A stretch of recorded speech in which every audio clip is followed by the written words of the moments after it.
right.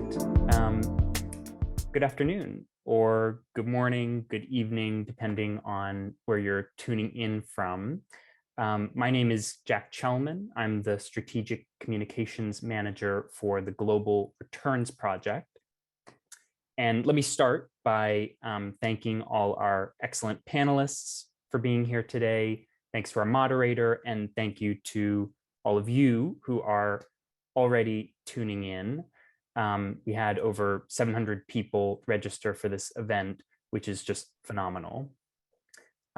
In just a moment, I'm going to be turning things over to our moderator, Natalie Kenway. Natalie is Global Head of ESG Insight at Bonhill PLC, and she's also the editor for the publication ESG Clarity. But before I hand things over, let me just quickly say that this event is hosted by the Global Returns Project. And if you're unfamiliar with our work, we're a not-for-profit team of former fund managers and financial services professionals.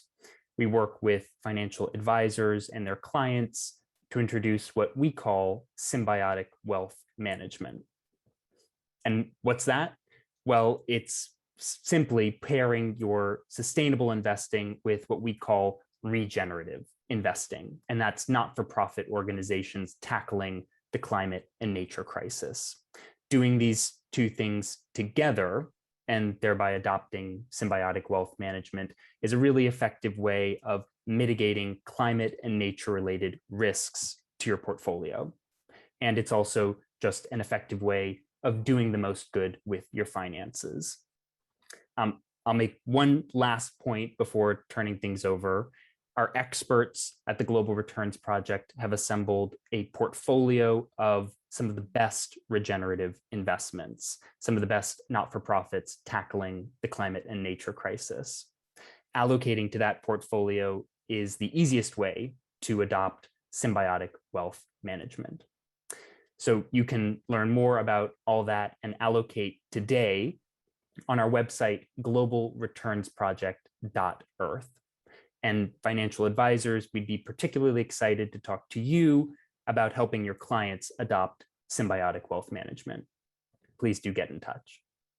Now, without further ado, Natalie, it's all yours. Thank you, Jack. I am delighted to be moderating this panel today. We have some very interesting and juicy questions coming up. Thank you to all the attendees for logging in to listen. We very much appreciate your time. Now to introduce our panelists.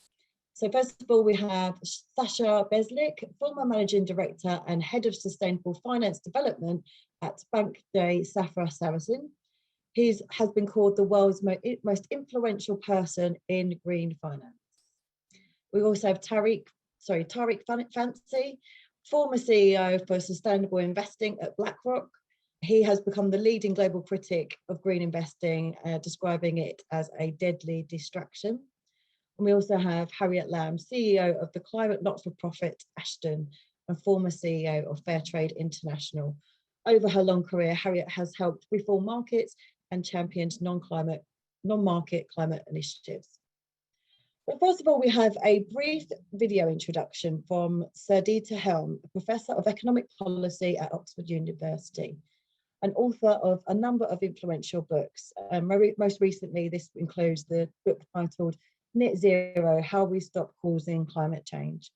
The video will last around 7 to 8 minutes, and he'll take us through, from his point of view, the major arguments for and against ESG. We'll play that now.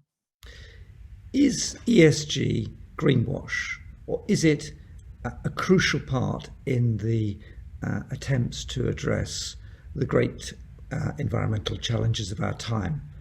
Carbon and climate change, of course, but also biodiversity loss.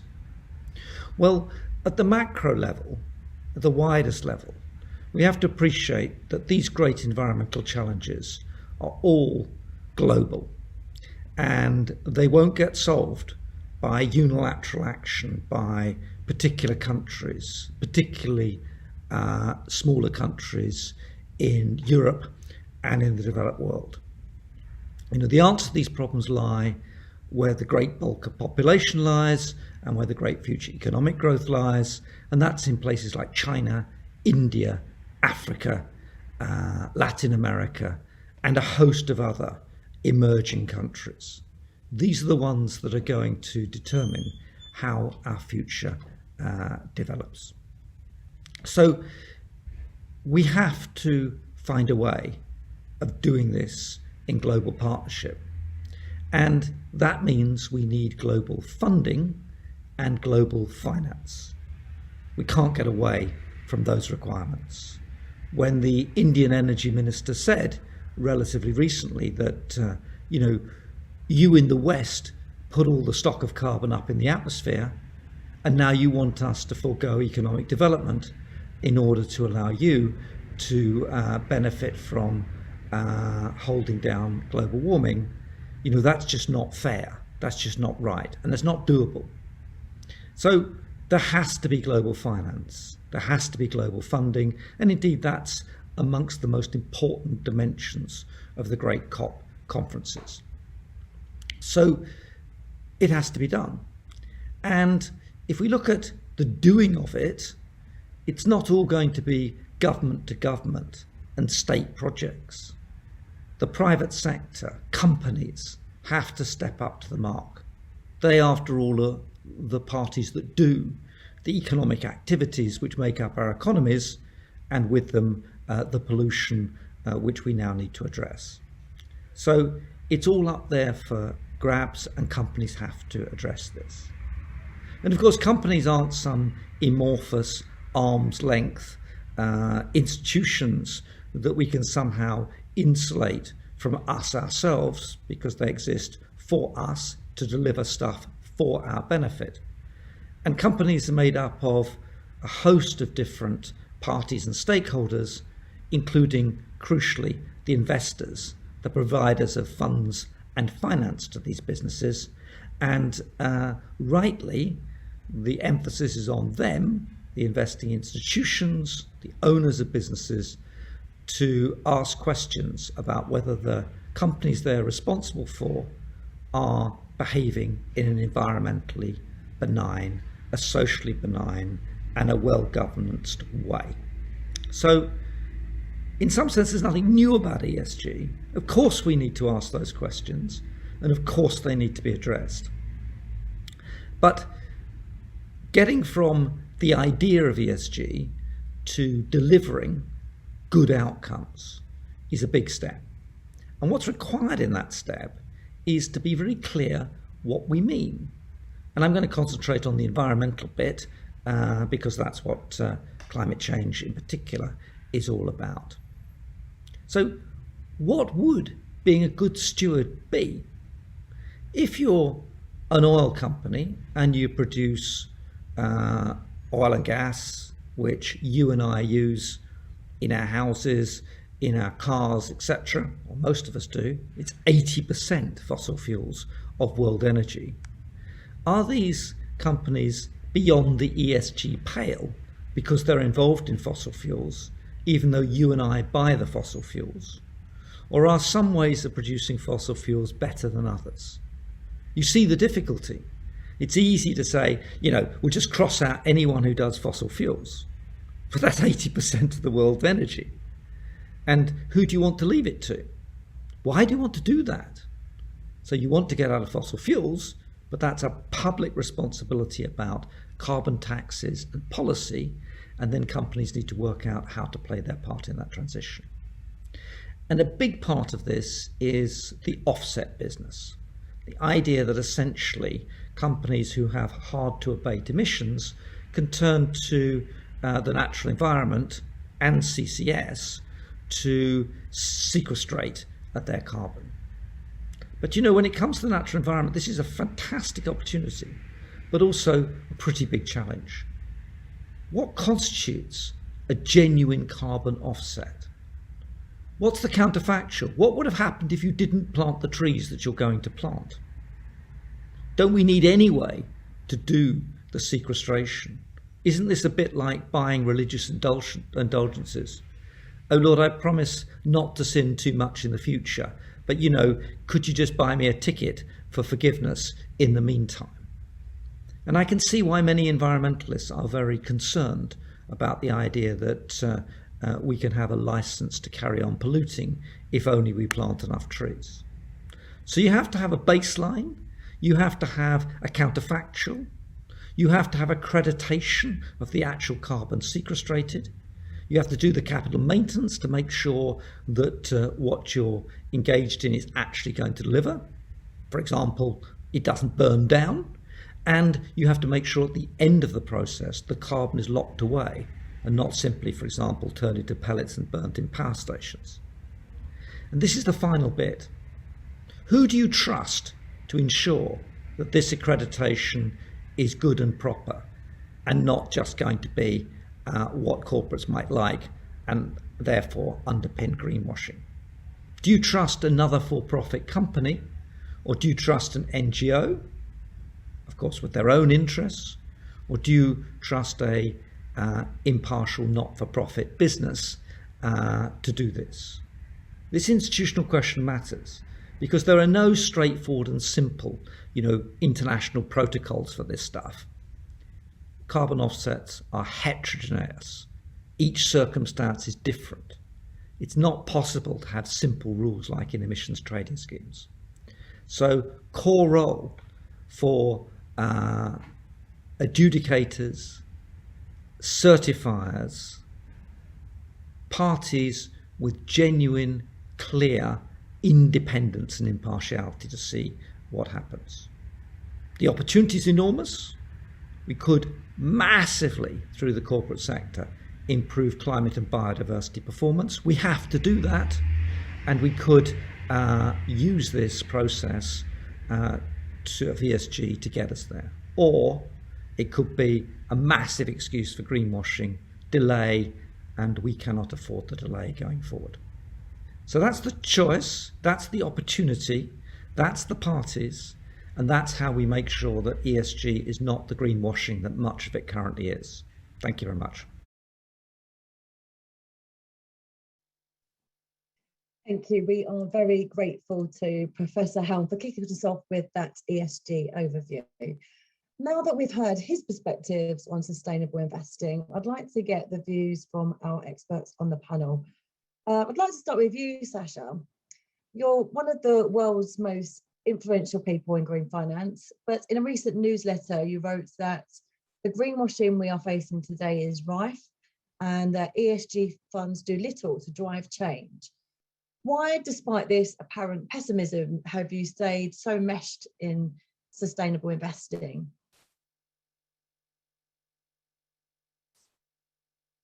Sasja, you're on mute, sorry. Sorry. Thank you very much for the invitation. It's a pleasure to be here. Well, it's a quite good question. I think the first sort of a look at the ESG landscape today is that we are in a place in development of this entire area, which I call the ESG circus. And it's a circus because there are so many pledges and promises, and there are so many ways that different asset managers and asset owners are addressing this particular issue without actually any connection with primary economy. As we just heard before, 80%, I think it's going to be 60, 20, 60, will be dependent on fossil energy and fossil sort of a derived type of energy. So the primary economies are not really moving where they need to move. And we don't see that kind of a shift where I sit and what I look at. And in the same time, you see that the convictions and pledges and all the commitments regarding sustainable investments are just quadrupling over the last couple of years. So in principle, it means that if you look at the numbers that support PRI and PRBs and all these different things, what you could sort of come with a conclusion to is that the world is already sustainable. And the funny thing about the ESG is, and which was addressed to a certain extent already, is that the ESG is a toolbox as much as the financial industry is a toolbox. But the issue we are not discussing is that how can we combine something that ESG could be with the economic model that is based on short-term incentives and incentive models, both for corporates and institutional and private investors, which is not corresponding with what ESG is all about. So you have this almost like a funny Matrix film type of experience. So depending on who you ask and what kind of pill you take in the morning, you get the view on ESG. So my view is that we are running a risk that in a couple of years' time, the ESG will be seen as a part of the sort of a regaining for financial industry, social contract with the societies they operate, without actually changing the underlying primary economies that we're investing in. And I'm very concerned about that. Fantastic, thank you. And TARIQ, you're obviously very critical of ESG. Do you think ESG accomplishes anything? Could it accomplish anything if it were implemented better? Also, thank you all first for the opportunity to speak and inviting me. It's a great event, and I'm glad we're having these conversations. I would start by saying I think that ESG can be valuable if the pieces that have been built are assembled in a better way. So in some sense, my goal has been to spark a debate, because the way ESG has been going is a direction that I think not only endangers ESG as a sort of movement and a set of tools, because if it achieves nothing, you'll get a backlash, but it also in some form starts to endanger the future of capitalism, because it just is yet another reason to believe that free market self-correct, which I think on some level, those narratives underlie how ESG is being built today. And I think those have somehow survived the financial crisis and, put us in a tough situation with the amount of time we have left. So I would look at ESG as sort of being separating it into a few things. You have data, right? ESG data, you have tools, right? You have standards, right, that are emerging so that the disclosure is apples to apples. Those all can be useful if used correctly. And I think that the people, right, are the most important bit, frankly. There's a growth of human capital, largely young people who are passionate about sustainability and looking to build it into the companies that they work at, that I've seen firsthand has become a lot of the rocket fuel that's even pushed a lot of senior managers to take it very seriously, just from an internal perspective. So those are all great things. Where I think it's challenging are the narratives and the products. Because the narratives around ESG, insofar as it creates impact, and if you get into the details of ESG integration, which is a process enhancement across existing investment approaches, or sort of set of products, they're all based on the idea that the free market will self-correct in some form. And I think those products and narratives, it would make more sense if you actually had government internalizing externalities, like an ESG fund that talks about leaning towards low carbon, probably performs better if there's a carbon tax. The problem is that the way they're being used now, and I have I think business leaders know this, and I think that's the narrative that needs to shift significantly. They're being combined in a way that misleads the public. It actually convinces the public in some form that these products alone are the answer. Not only is it, that they need to be complemented by government action, they are, the solution, which, I liken in a long paper I wrote recently to sort of athletes on a field, arguing that good sportsmanship is the answer, but then they're pushing it so aggressively, and they're frankly sometimes lobbying the referees to not do their job and so on, that you don't have any referees left. And so that as a mechanism worries me, not just because of the climate crisis, but also I think if you look at the trends today, I mean, I just turned 43 recently. If you look at the data, the majority of the people younger than me don't believe in capitalism, right? I mean, millennials, more than half of millennials don't believe in capitalism. The oldest millennials are turning 40 this year, right? So it's not, like they're very young and not part of the discussion. And I really think that's where we need to focus our energy, because at some point you have this growing cynicism that's intergenerational, where, and a little bit building off sort of what Sasja said, that can go in the wrong direction. And it can go in a direction that, I'm a capitalist, I'm a former investment banker, I have an MBA, but capitalism needs to serve the public interest. And if it's not right now, and it seems like a short-term system that's kicking the can down the road, you'll see growing cynicism and a very high likelihood that things swing back in a direction that may be suboptimal the other way. Fantastic, thank you for those insights. And Harry, I wanted to give you a chance to touch on this topic. What do you think about ESG's ability to accomplish important objectives? Well, hello everybody, and definitely on the boardroom catwalk, everyone is wearing ESG this season. It used to be CSR, so it's obviously something about having 3 initials. So now it's ESG plus KPIs and HR equals PR. So there's no question. it can be about greenwashing. And it really can be a sort of get out of jail free card, which a company, instead of addressing the fundamental nature of their business and looking at those regenerative economies that we need, that Jack was talking about at the beginning, instead it's sort of business as usual over here, and you sort of net off a whole lot of baddies and dial up the ESG. In fact, in August, a London-based think tank, not for profit, they did a survey that found more than half of climate-themed funds are failing to live up to the goals of the Paris Agreement. And they're exaggerating what they're achieving in the way they're marketed. And they're promising goals that they're falling short of. So I think no question ESG is falling short. And at the same time, we have two fundamental problems. One is we absolutely need to change the way that business is operating every day so that it really runs right through the way a company is run.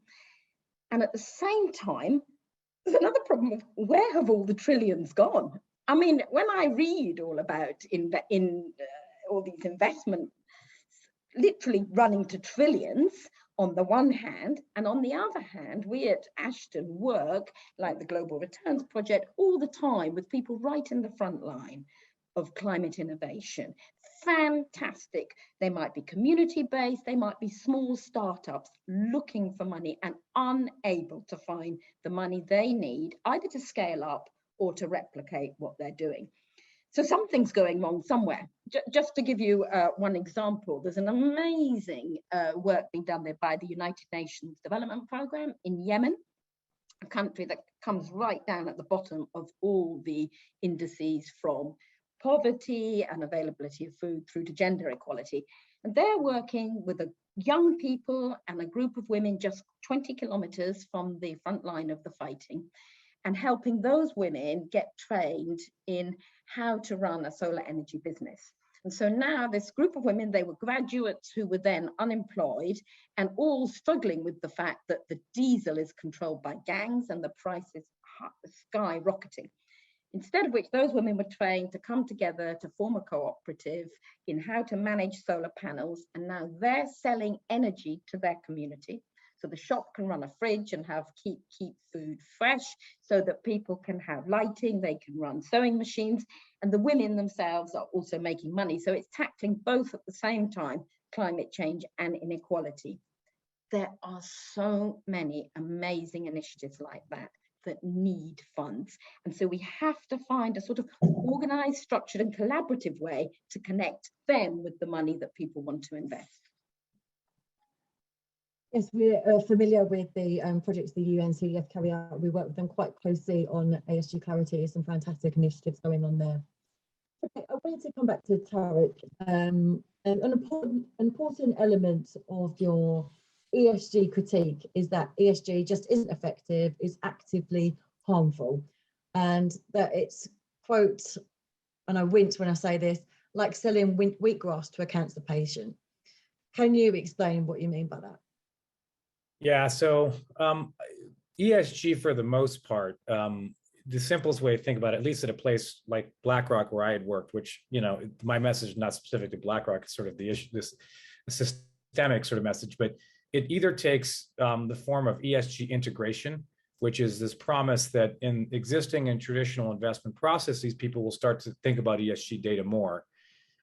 Which is always very limited by the fact that you almost always have a fiduciary responsibility to shareholders.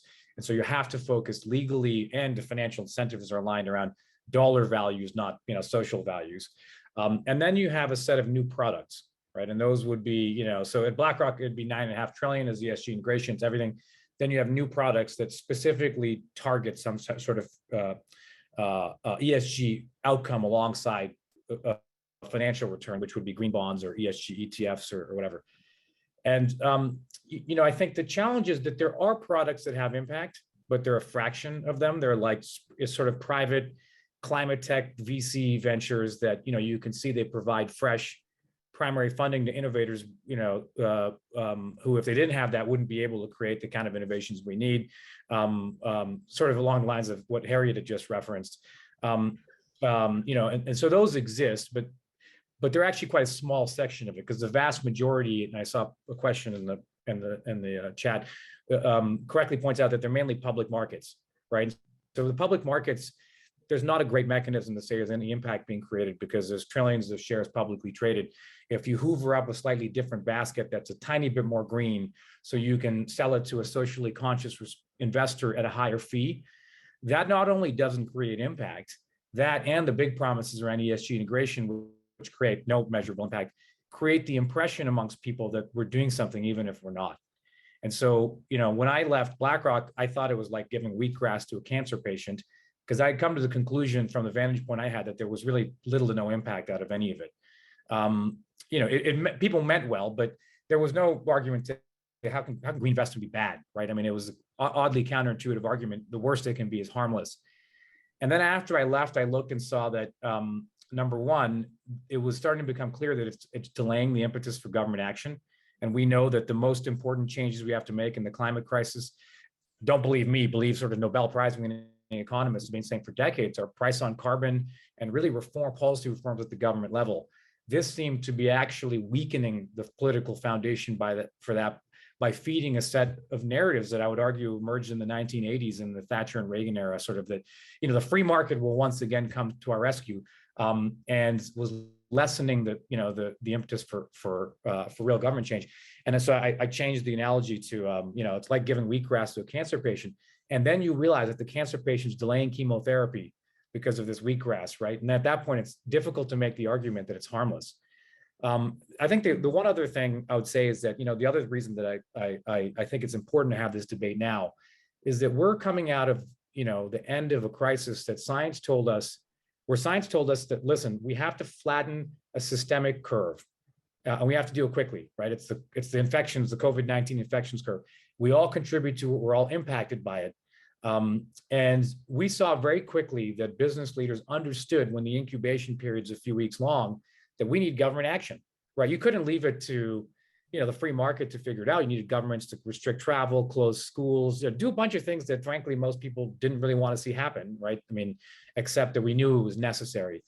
And in the wake of that, to look at climate change, which is another systemic crisis where science is telling us we have to flatten the curve, it's the emissions curve, and still have business leaders pushing out messages that, that the free market can self-correct, which is happening this year. There's still people saying it, and marketing along those lines. I think it's extremely dangerous, and it's on some level, it has to be said that it's a double standard, right? I mean, if it's a long-term crisis with incubation periods of a few decades, it's outside of the purview of very short-term financial incentives. It's some other generation's problem.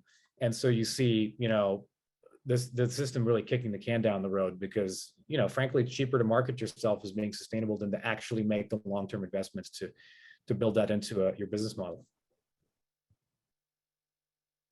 Yeah, okay, I understand a bit more where you're coming from now. Sasha, let's imagine that we've ironed out all of ESG's flaws and are successfully using sustainable investing to fund great climate solutions. What would that ideal form of ESG fail to address? What are the limits of markets in terms of tackling climate change? Well, there are many limits. TARIQ was eloquently addressing many of them, and there are no needs to reiterate some of that. But I think what you can see is that, especially on sort of a listed equity markets, that you have the fraction of the huge fraction of the money is used to, in a way to sort of support certain companies that will have climate solutions or have pledges or something like that to transform their business models. And by doing that, you will miss out investments in a small, medium-sized enterprises that will really need to sort of gain that capital to grow and scale their business operations. So that's one of the challenges. And one of the biggest things that I think, and TARIQ was alluding to that, is that financial industry today, if you look at even on a listed equity market, has difficulties to explain to customers and clients, what do they actually get? What do you get when you invest in a sustainable investment product? Do you get tangible improvements on the ground in terms of better working conditions, human rights? Are these things addressed in terms of CO2 emissions so you can actually understand what you're buying? And that's not the case, because what industry is selling is a certain type of processes, again, described before, that enhance investment decisions. And it's very difficult for people outside the industry to understand what it actually means in practice. Are we creating any tangible improvements on the ground or not? And the current state of the world is that we are not actually making any tangible improvements with huge amounts of commitments that we are making on behalf of these investments. And that is creating, I think, a bit of a, not a question mark, but it's really dangerous, as TARIQ said, because it's creating this sort of a false expectation that ESG as the way of evolving the financial industry into something that it could be is actually not contributing to that. And of course, it's used in marketing sense, it's used in a PR and communication way to tap into the huge, especially in European Union. You can see that. I mean, the last 2 years, especially the last year, the sentiment and the narrative about ESG has completely shifted in Europe. In US, it's not there yet, but it's going to come, I guess. But it's in European Union giving the SFDR regulation. Everybody, overnight, everybody is sustainable. We have Article 8 and 9 and 6. We can offer you anything you like. You just name it, we're going to get it for you. But what difference does it make? Is it actually investing in good companies? Are we actually contributing to make the improvements? The answer to that question is, well, it's so difficult to see and evaluate because it's not transparent. We are not tangible in terms of how we do it. And we are investing most of the time. Give you an example. This is very interesting. If you look at the 10 largest holdings for the biggest ESG-based sustainable funds in terms of AUM, 80% of the companies are pretty much the same. So what does that tell you? I mean, it tells you quite a lot where the ESG is. So we need to move out of this. And as TARIQ said, and I completely subscribe to that, ESG can be used, if used in a good way, in a smart way, in a long-term way, can be used to enhance businesses, to help them to transform. But the question that we are not addressing in our industry, and this is, I mean, alluded to before, is that the market economy as mechanism that we use, global mechanism, is really not built on the premises of any sustainable development goals or any long-term ESG sort of objectives that we want to create. So we can't just discuss the ESG, we also need to discuss the underlying system and how can we have that discussion. I mean, changing the corporate charters, changing the way how the corporates are run, what the responsibility of the boards is and the CEOs.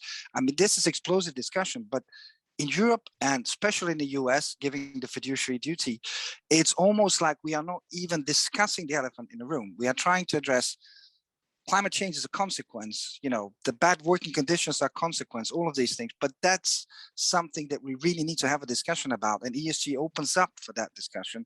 And that's what I think we need to do. Yeah, fantastic. That's really interesting. I guess we have lots of people talking about in the industry applying ESG filters to portfolios, and what you're trying to say is that's obviously criticised, but the same thing, trying to apply that ESG policies to the underlying economy, it's not as simple as that. It is very much a minefield, but we also have this sense of urgency to get things done quickly or be addressed quickly too. Harriet, I wanted to ask you, you're the CEO of the not-for-profit climate organisation Ashden. What's the role of non-market initiatives like climate not-for-profits in comparison to market initiatives like ESG? Well, there's so many different roles, actually, partly because of all the failings of the market, and in particular to address all those so-called externalities around nature, but also around fairness and making sure that we really reach those people who've been left behind. So I think of civil society as a bit like one of those electric cargo bikes that we will hopefully increasingly see on our streets, that the sort of front wheel of the values and that focus on people and planet. And then behind you have the two back wheels. And one wheel is those members of civil society who really believe in the protest, who are pushing the agenda forward. The people, the school strikers, the young people out on the streets saying we've got to do something about climate for us, the next generation. The watchdog people who are really, like I mentioned, influence map, those checking what are people claiming and what's the reality. And then you've got people like Client Earth, for example, who are really taking court cases to make sure that companies stop investing in coal. So you've got the protest, and I think very often that protest includes campaigning for regulations. And I see in the chat there's quite a lot of discussion about what are the kind of regulations that we need, and that's where civil society can really help push the debate forward to say we absolutely need to regulate. We need a price on carbon, we need carbon taxes, we need to challenge the fiduciary duties which companies just throw about left, right and centre. And so we absolutely need to change those regulations. At the same time, the other wheel of our electric cargo bike is all those people in civil society who are creating the living alternative, who are showing how it can be different, because we absolutely want to have that inspiration of how the future can look different. That can be initiatives like the Library of Things, for example, a company that goes into an area and helps make it possible for you to go and borrow for a day the lawnmower instead of each individual house in the street having to own one. So back to the what Jack was saying, new ideas about how the economy could work in different ways. Or to give you another example, one of the big problems that we face in the UK is that we need to retrofit all our homes. It's a massive issue. 29 million homes need retrofitting, which will help people in fuel poverty and bring our carbon down. That takes a massive injection of capital. So we need capital and we need people trained up to do that, but it's not happening. In that, there's a Carbon Co-op, is a brilliant organisation based in Manchester who works very closely with the local authority to help train and retrain builders in how to retrofit and improve our housing. These are the initiatives that show how it can be different, and we need to make sure that they can get some of this capital that we've been talking about. I have a question. May I add one thing into this? Is that okay for the moderator? I think it's always interesting. I think it's always interesting when we talk about ESG, what can be done and not done. I mean, if you look at the facts on the ground, and all these initiatives that were mentioned right now are really good. But look, I mean, 300 people on this planet own more capital than 3.5 billion. I mean, can we start talking about things that really matter? I mean, in terms of the wealth distribution, how do we deal with these things? 100 companies are emitting 72% of all industrial emissions. Why do we have difficulties to discuss this? Why is this so explosive? It is, of course, because many countries are dependent on the companies that the 100 list is. But instead of going all the way around and try to sort of manage things and develop new management processes and new different kinds of approaches, we have the facts in front of us, but we are really not willing. We are not willing to address the issues that we actually look at. I mean, if you look at it from that perspective, ESG is very simple. I mean, you can actually see, okay, we can use it as a toolbox, but let us discuss the real issues of wealth distribution, who actually pollutes, how is the systemic sort of a system supporting this pollution. Instead of having, we have COPs. We had a COPs like for what, last 25 years? I mean, and this is what is interesting when we discuss this. It's always about building the new solutions. We don't necessarily need to build new solutions. We need to look at where we are and try to address that. Well, I completely agree with you. And what we need is then for initiatives like the COP to put in place those new financial regulations. I thought it was quite interesting, actually, just last week, I don't know if some of you saw, the Glasgow Financial Alliance for Net Zero came out. And those are major financial institutions calling on governments to take some of that action to regulate the markets better. So I couldn't agree more, Sasha, that that's exactly the kind of debates we need to tackle the crises not only of the climate, but also of inequality. How many ESG funds in the world are addressing 300 billionaires that own half of the capital on this planet? I mean, I would like to know that, because these are the things that ESG could be used for, to try to get the debate ongoing and try to see, okay, how can we change these things within the capitalistic system, evolving it to something else. But let us discuss about the real challenges. And this is something that I think ESG in the next 3 to 5 years, the real ESG can actually lead to, that we start discussing the real issues. Fantastic. It's great to see so many passionate views coming across here, and I can see the chat is very, very active. So let's talk about COP26. The conference is started as mobilising finance as one of its 4 main goals.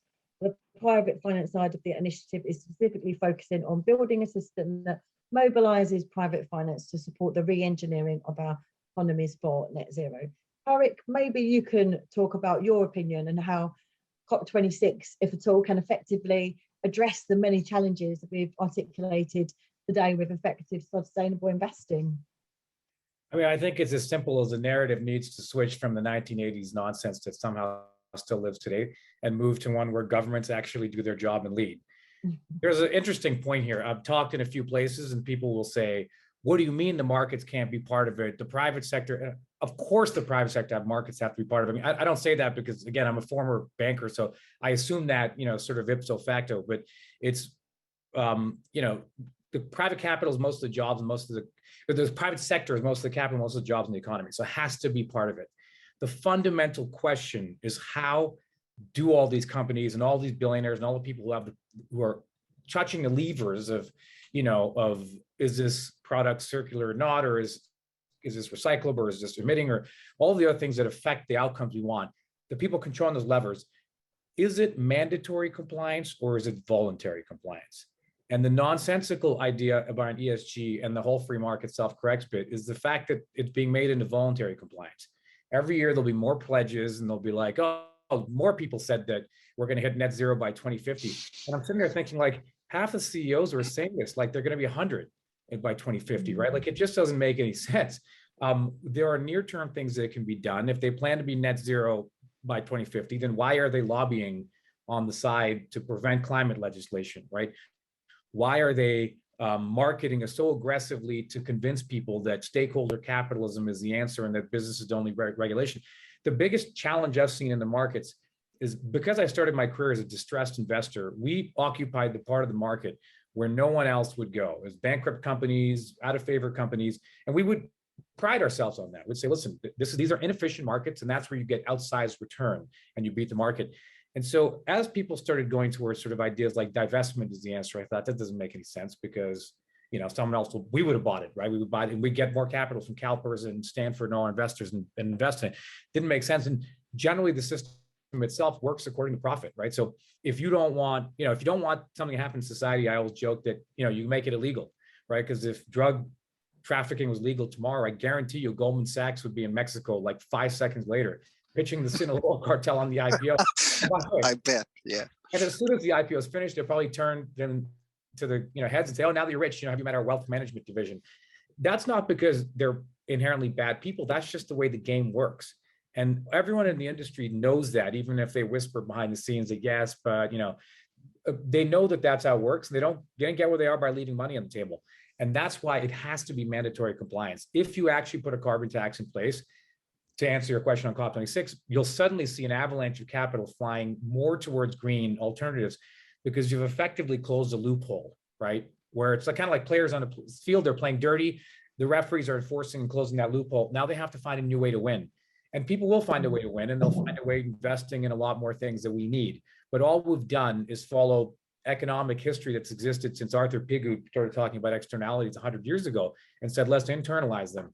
And that's my concern, is ESG is pushing a voluntary compliance mechanism, right? Stakeholder capital and this, that, and the other. The problem is solving these problems costs money, right? That's a starting point we have to start with. It's going to cost money to solve this. Climate change is not an investment opportunity of the greatest size, as my old boss Larry Fink says. I mean, it is in a subset of things, but on the overall share, it's going to cost society money. And I think that once we realize that, then we realize that we need mandatory compliance and we need to actually start to regulate these things. And of course, the private sector is part of that. They can be in the room, but we can't sort of keep living the life where the government sits on the side for whatever reason, whether they're short-term oriented themselves, they're getting lobbied aggressively. You can come up with whatever it is, if they're sitting on the side and doing nothing, and then business leaders are saying, well, we're the only solution left. They can't do what they're saying they can do. Capital won't flow in a direction we need until the government regulates the most important things and starts to actually give them new guidelines to work around. Fantastic, thank you. And Sasja, can you add anything to that on how COP26 can effectively address the challenges with sustainable investing today?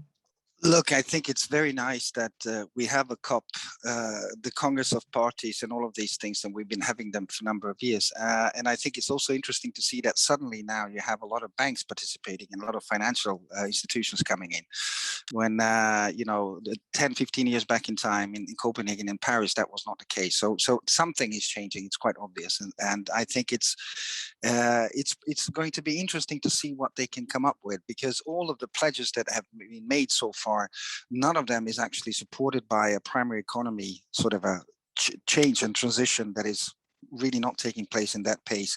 And I think also what was mentioned initially by the first speaker who gave us his video, I don't remember his name, but he said something that sort of echoes in me, and that is that the entire approach of that ESG has been built on, which is the Anglo-Saxon sort of a value model based on a market economy we have, is not encompassing the differences in regional adjustment that it needs to do, given the development phase of many other places around the world. We need another type of solutions than solutions we believe. So I think we need to sort of broaden that discussion. Future of ESG, probably it's going to be more regional, it's going to be more focused, it's going to be more narrow in a sense what it can accomplish and what it can create throughout the means of investments. So I think, going back to COP,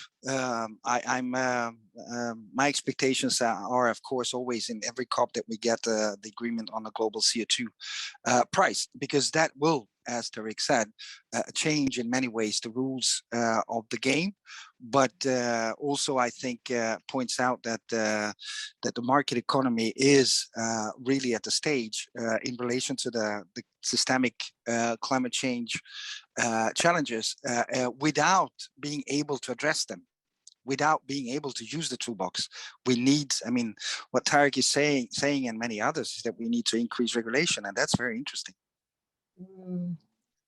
Very much so. Okay, one quick question for Harriet before we go to the questions from the audience. But Harriet, do you think COP26 should acknowledge the importance of non-market initiatives like the Global Returns Project?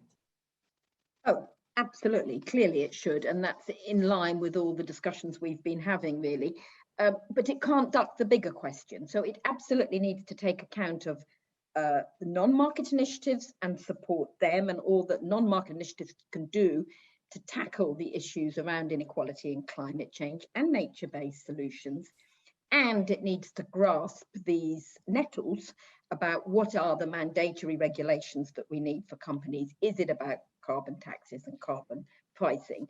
And also to look critically, COP absolutely needs to look also about public finance and what public finance is doing. And there's an outstanding commitment to transfer $100 billion a year from the wealthy nations to the developing countries. And it's absolutely critical that that money is put on the table and is dispersed, and is dispersed in meaningful ways, not in huge tranches where they end up having to do big projects, but is really able to get down to those small and medium-sized enterprises that are starved of funds. And I wanted to sort of end with a couple of examples that may begin to show us some of the ways forward. Just think it's really interesting. If you look at the government of Togo, they faced an issue that only 40% of people in Togo have access to electricity. And in rural areas, it was 9%. And so they set themselves the goal that by 2030, everybody would have access to energy. And it would be through a mix of on-grid and off-grid, through government intervention and private SMEs coming in to deliver some of that renewable energy, but recognizing that not everyone can pay for it. And so there were subsidies provided by the government. And recognizing that they hadn't got enough people to deliver this ambition, they invested in training 3,000 people to be engineers, including making sure 40% of them were women. It's that kind of real joined up thinking between SMEs, government intervention with finance, as well as private finance, as well as civil society, but with a big ambitious goal and all pulling in the same direction. So it's really collaborative, not, as lots of people have been sort of saying in the chat, oh yes, a company wanted us to plant this many trees and that many trees, and completely scattergun, driven by the needs of the companies. Whereas what we need to make sure is that companies are coming in collaboratively to support much bigger initiatives. And so just to share another example that we're working on in the UK is how could all our schools reach zero carbon by 2030? Going back to this point about the intergenerational fairness as well and responding to young people.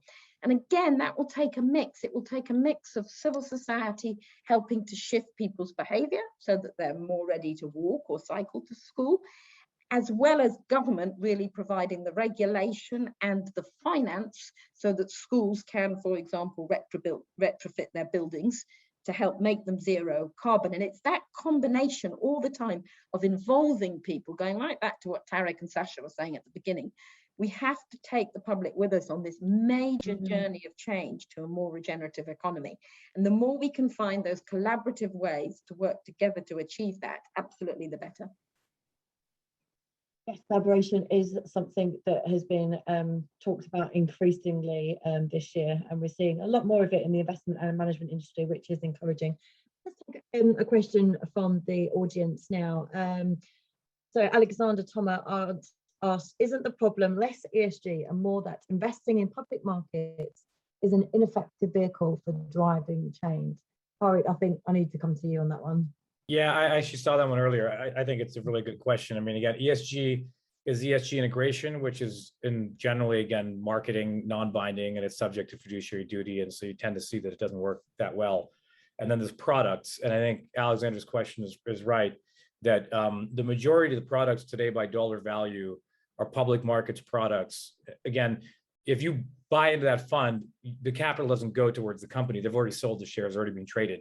There's a very weak argument that's never been proven or really makes that much sense, to be honest, that like by doing it at scale, which would take trillions and trillions, you can affect their cost of capital. And if you affect it enough, it changes their behavior to stop doing some objectionable business activity. That's never been proven to work, and there's no real mechanism to measure it. And so for the most part, it's just value alignment, right? Which is sort of like a Sharia compliant investor in the Middle East deciding not to own Diageo or some alcohol company.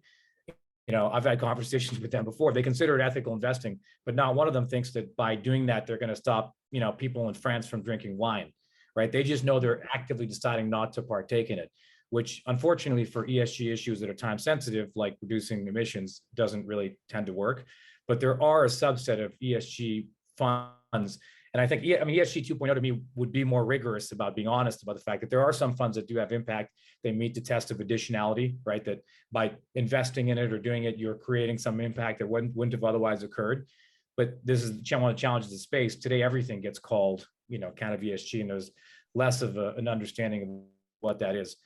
Those impact vehicles I would add, they'll be a subset. They'll definitely be interesting in that value, but they're not really the answer, right? The answer at a systemic level is going to have to be it can't be a few green funds in a parallel financial system of green products seeking to undo what the regular financial system is doing. It's got to be a set of reforms so that everything is in some way green, right? And that's how we actually drive systemic change. Sasja, did you have anything to add on that one? No, I think, again, most of the things have been addressed, and I think how does it create the difference? Does it really sort of matter?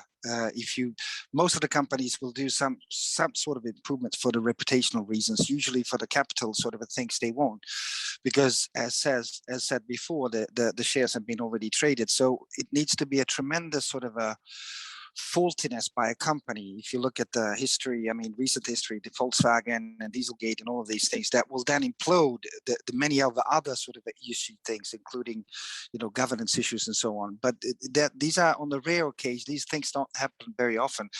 What is interesting is also the level of discussion when we discuss these systemic changes. We're actually not talking, and I'm going back to that, we are not talking about the purpose of capitalism. We are not talking about the purpose of corporates. We are not talking about incentive models, fiduciary duty, corporate charters, all of these things that will enable us to address some of these things that are related to how we can transform businesses in sustainable way.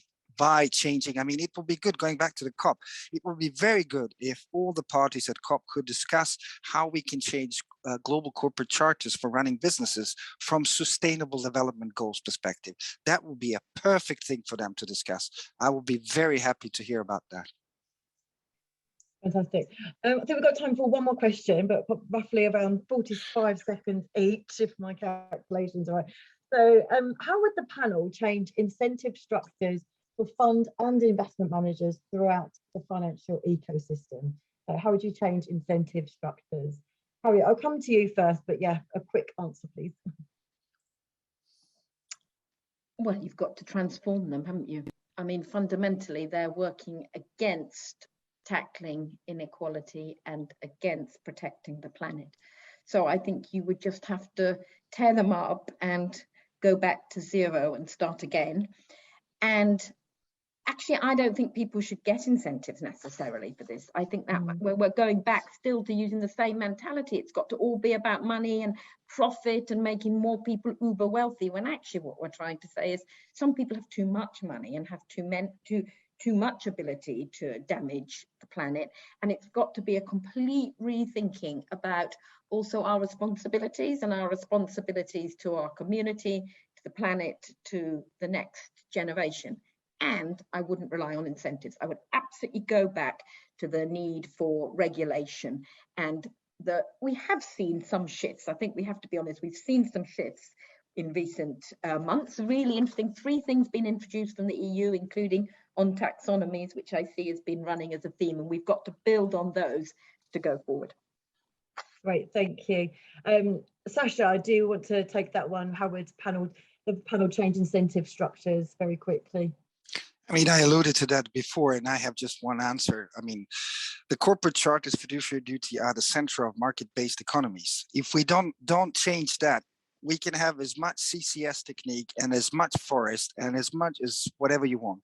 We're not going to change anything. And we are actually not addressing the elephant in the room, which is the purpose of the market economic system we have built for the last 200 years. And that's basically what I would like to do. Mm-hmm. Great. Tariq as well. What's your thoughts on that one? I'll make it brief, but I would just add to what Sasha said. I think, it's really the question of the markets and business and the private sector and why they exist. We have to accept that business and markets serve society, not the other way around. And when the long-term public interest, which would be reducing emissions and saving the planet, is at odds with a system whose incentives have become exceedingly short-term, right? CEO pays the highest been in decades, CEO tenures the shortest been decades. I simply don't think you can rely on voluntary pledges when it's out of their own financial interest. I say this to all the CEOs and financial people I know. I say, listen, it's nothing personal, but it's a systemic question. The system won't work unless we adjust our alternatives through regulation to do more of what we need of and less of what we don't. Great, thank you. Well, that brings us towards the end. I need to hand back to Jack, but from me, thank you so much to all of the panelists and for everyone putting in their questions and all the attendees. Thank you. Yes, thank you so much. Thanks, Natalie, for moderating this great discussion. Thanks to our panelists for fascinating contributions. I know you've left us with a lot to think about here. And thank you as well to Professor Helm for that great introduction, kicking off the discussion today.